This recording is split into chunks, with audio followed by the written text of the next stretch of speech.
every time you see a new digital processor or that, just as good as real valves, just as good Yeah. as real tubes, and every ad seems to be the same. Do you think they ever will be? To be fair, to the layman, probably you don't notice the difference. I mean, if you probably ask somebody that's just a kind of general sort of music listener to listen to a piece of guitar that was recorded on a valve amp or a solid state amp, you know, a decent solid state amp, they probably would struggle to tell the difference. And certainly when you mix it into a song, it's really quite hard to tell the difference. See, even watching this video, you'll probably struggle. But sitting in this room, this sounds total. I watched umpteen reviews on these before I bought one, and then obviously we used them in at Berkeley.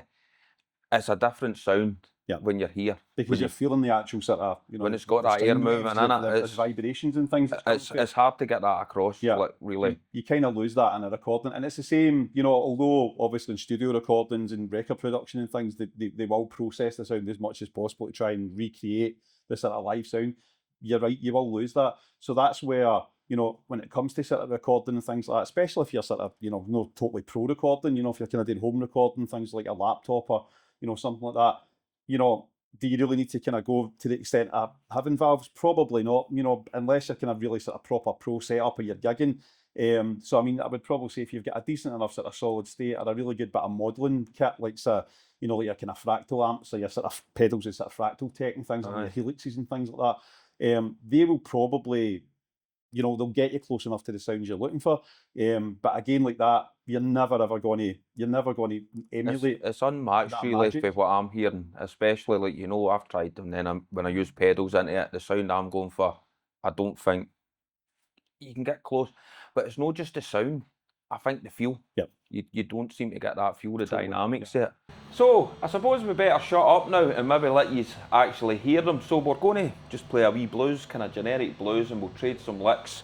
And I'll switch for the rhythm, with the clean channel to the drive channel on the amps, and we'll hear this if this comes to life and what have you. And Sandy can do the same.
In conclusion, then. Well, basically, to sort of wrap it up in a sort of quicker term, your valve amps, you know, there's a kind of tone, there's a sort of magic to them that you're never really going to capture completely with solid state. But again, like that, don't really relate your solid state because obviously they're functional. You know, they're obviously a lot more kind of durable. They're you know, usually cheaper as well. So it's just really kind of finding that balance. If you're looking for the real sort of, you know, the magic, the voodoo, so to speak, you want that sort of really elusive kind of, you know, feeling that you get with valve amps, you've definitely got to go for a valve. But if you're looking for something that's sort of, you know, wallet friendly, still usable, takes pedals well, you know, something like the Fender Champ, you know, in particular, they're quite good at taking pedals and things. You're looking at that kind of thing because again, like that, you get the added bonus that you can use this as a practice amp, you know, as well as actually gigging. What we're saying is tubes are probably that wee 10%, 20% better, but they do have trade-offs. Absolutely. Like this is no practice amp. No. This And is as I said, weight-wise, you're not exactly going to take this backwards and forwards to a studio every week to if play I it as was well. in a band rehearsing regularly, I would be leaving this here.